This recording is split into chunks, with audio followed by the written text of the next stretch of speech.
Hey guys, what's up? This is Mel, and I'm here to talk about episode 413 titled Sins of the Father, which premiered Wednesday, February 10th, 2016 on the CW. And guys, we got a lot of shocking things to talk about today. So I'll just start with the 10-minute clock. Just a reminder, haven't read the comics. Everything I think, observe, any of that, or predict comes directly from what I see on the screen. So with that said, 10-minute clock has started, so let's begin. Something new that we learned in this episode: there's definitely 3 different storyline focuses in this episode. The first one is usually, as always, the flashbacks. Second one is the major storyline, which is the Malcolm versus Oliver versus Nisa plotline. Basically, Nisa holds the Lotus potion or serum that could cure Thea of her bloodlust and save her from dying, but in return she wants Malcolm dead so that she can take control of the League of Assassins. Oliver's stuck in the middle, and so there's that.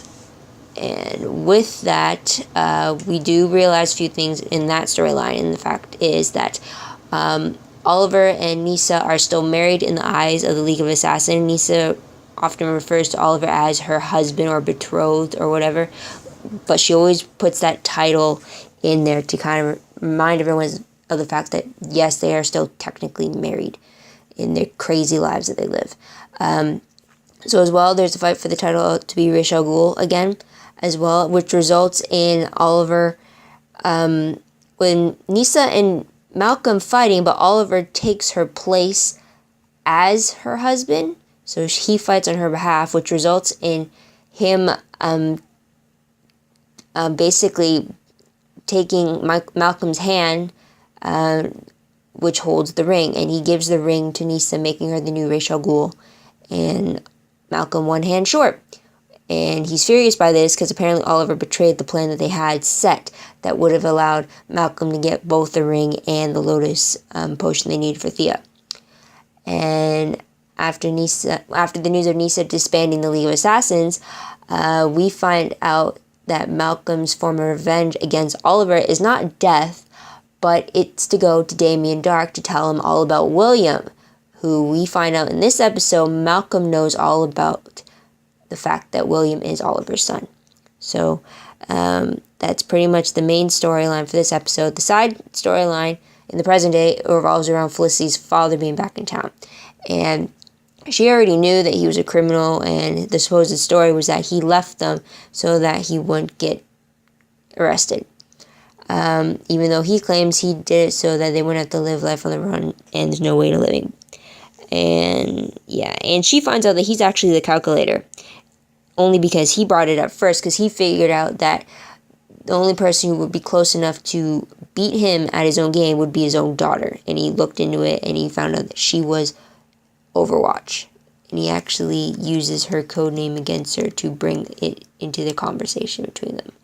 So that causes a bunch of old memories to be dredged up for Felicity and how she felt throughout her childhood because of the fact that she was abandoned by her father.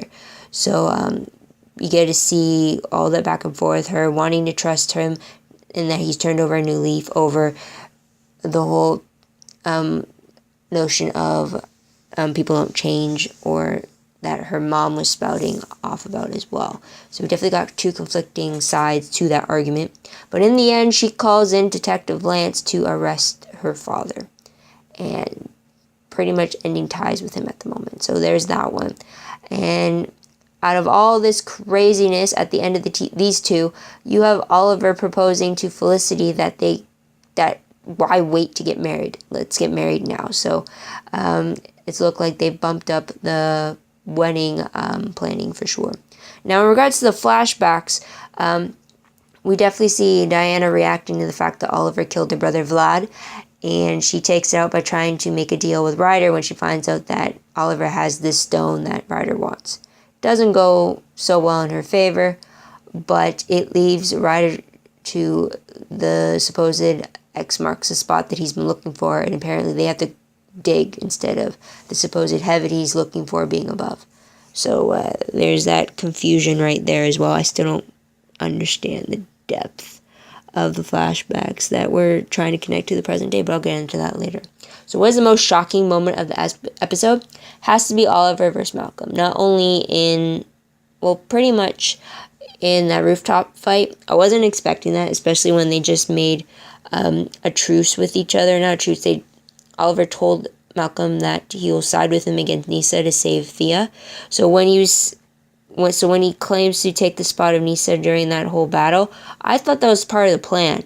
But then later on, when Malcolm's fury shows up saying that he doesn't like being betrayed, it has me second guessing, okay, when exactly did Oliver decide to flip the switch on Malcolm and side with Nyssa and all that? So it was definitely very interesting. It's definitely interesting to see how Oliver found his third option, since it was so obvious that option 1 was to kill Malcolm, or option 2 was to let Thea die, because he couldn't kill Malcolm. So there's that. Top 3 favorite moments. The first one has to be the fight scene for sure. It was definitely not just the rooftop fight scene between Malcolm and Oliver, but the fight scenes we got to see on the streets in regards to all the different League of Assassins fighting against each other, Nyssa fighting against her own men, Team Arrow fighting against the League of Assassins. All the fight scenes are always fantastic to see, and I really like to see that we got to see a whole range of them today. Second favorite moment has to be the fact that we got to see more into the Smoke family dynamic. We got to see from how Felicity reacts to her father being back after not seeing him for 18 years. See her struggle with the idea that she wants her father back and to believe that he has turned over a new leaf. But then we see from Donna how she reacted and how she knows of this manipulation, how she doesn't want Felicity to fall under the same spell that she had done so many times in the past. So it really shows, we really get a sense of what exactly Donna had to go through when it came to Noah, Felicity's father, and how she doesn't want Felicity to go through that, and also what Felicity went through when her own father left. So I just really like, in this one episode, we really got a sense of what life was like for the Smoke family before, during, and after the whole of him leaving bit. Another favorite moment it's very small, but it has to be the fact that Nyssa brought up Sarah. She actually asked Laura how Sarah was doing, and she still refers to Sarah as her beloved. So I really like that, and I do hope there is a reunion between Sarah and Nyssa at some point. Maybe we'll see Nyssa on Legends. I hope so, or Sarah being brought back to Arrow for an episode just to have a reuniting scene with Nyssa, because I definitely like those two together and I miss them. Okay, so most peeved moment of the episode is definitely the one, and it has to be the flashbacks. I still don't see the connection between the flashback and the present day. Usually, as the audience, we could see a connection by now, but the only connection I see is the fact that the element of magic was introduced to Oliver in the flashback, and that's the connection to the present day because Damien Darhk is involved with this magic stuff. But other than that, I don't see what the connection is, unless whatever writer is looking for is going to somehow pop up in the present day. I don't know. So it just irritates me that by this point, 13 episodes in, we have no idea what, or no idea how the past and the present are connected, because usually they're supposed to connect, and that's why they're telling this part of the story. So moving on, what will I remember most about this episode, since the title is called Sins of the Father for this episode?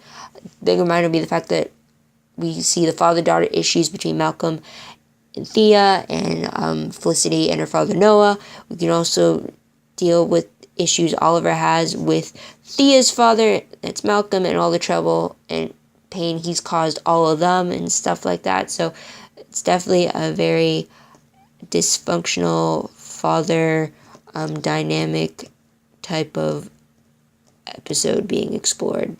So there's that.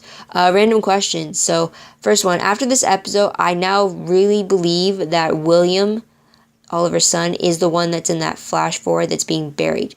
Especially when the end of the episode had Malcolm revealing William's existence to Damien Darhk as being the most loved person in Oliver's life. So what do you guys think? I truly believe that. And also, this whole episode, Diggle and Felicity were telling Oliver to kill Malcolm Merlyn, and he kept saying that he can't because he doesn't want to rob Thea the chance of that hope within her father and stuff like that. But then the flash forwards, if you remember, Felicity is telling Oliver that he has to kill this supposed son of a bitch, excuse my language, and Oliver he agrees to this. He knows this. So now I'm thinking it's not Damien Dark that they were referring to. Maybe it's Malcolm Merlyn that they're referring to in that moment. So I really think it's William is unfortunately the deceased, and Malcolm is the one that the Fury is angered towards, not necessarily Damien Dark. There's timer. Not necessarily him, but Damien Dark's always going to be an enemy, but maybe Malcolm's going to be like, does this to make him at the forefront of their mind, maybe. I don't know. What do you guys think? Who do you think is going to be that funeral for? Next question. Do you think it ever occurred to Oliver that letting Malcolm live after betraying him in such a way would do more harm than good? I mean, Oliver did say, don't threaten me to Malcolm, but like, when is that ever going to stop him? This is still the same man who tried to level Starling City back in season 1, which resulted in his own son's death. This is the one that turned his own daughter into a killer. So, like, really, Oliver telling him not to threaten him is going to stop Malcolm from threatening him or making a move against him? I don't see it. And I bet you if William is killed because of Malcolm telling Damien Dark, then both Oliver and Thea will be blaming themselves for it. Oliver because he allowed Malcolm to live, and because it's his own son that was killed because of his connection to Oliver. And then Thea will probably blame herself because not only is it her father that's behind the death of her nephew, but the fact that it's because Oliver wanted her to live, and wanting that is what resulted in Malcolm surviving the way he did. So, yeah. But what do you guys think about that aspect? But last question. Nisa went through all that trouble to become Ra's al Ghul, and yet she disbands the League of Assassins. So what the hell is the girl going to do now? I mean, it's not like she can go get like a regular 9-to-5 job or anything like that. She's sticking in town, or is she going to go off and guard some lotus flower in some temple like Tatsu did, or like what? I don't know, it kind of felt like that disbandment was like out of left field, but then in a sense it did make sense that why she would want to stop her father's reign like this. But then wouldn't she have wanted to use the League of Assassins to turn things around? I don't know. Let me know what you think in the comments below. So quickly on to predictions. Based off the promo for episode 414, we see a demolition team being hired by Hive, and they're putting bombs in buildings and blowing them up and stuff. And there seems to be a target on Oliver Queen's back as Oliver Queen, not as the Green Arrow. So there's going to be issues there. Based off the synopsis for the episode, Hive attacks. There's going to be some drama and concerns between Donna and Detective Lance, or Captain Lance. And there's going to be some questions from Oliver about whether or not he should tell Felicity about William. I say yes, he should, but who knows how long that'll take Oliver to do it. But predictions overall, Damien Dark is going to go after William, which will force Oliver to tell the team about his son. Hopefully, if Oliver knows what's good for him, he'll tell Felicity about William before he tells the rest of the team. Because if she finds out when the rest of the Arrow team find out, she's not going to be pleased at all whatsoever. After the whole fact that they have to now worry about a little kid's life being taken by Damien Dark. So there's that. There's supposed to be an Oliver Felicity wedding coming up. So they did mention wanting to get married as soon as possible. They didn't want to wait anymore. So how long they're going to wait until they actually go through with it, time will tell, probably within the next few episodes, but they're definitely going to bring up the topic of the wedding, so there's that. And that's about it. So what did you guys think of the episode? Is it what you thought was going to happen? Is it what you expected? Let me know in the comments below. I'd love to hear about it. Let's keep this conversation going. And if you notice any more comic book references, or if there's any Easter eggs that I definitely missed, let me know as well. I'd love to see that and rewatch the episode and pick up all those little Easter eggs as well. It's pretty good to pick up those little things too.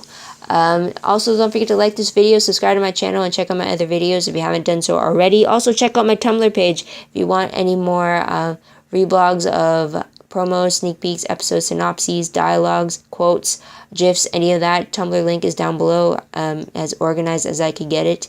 So I hope you check that out. And if you want, follow me on Tumblr, or follow me over there as well. And yeah, so thank you guys for watching. I truly appreciate it. I apologize if this is posted later than usual, but reality calls for an early bedtime due to work in the very early morning, which I hate doing. So I'm not a morning person.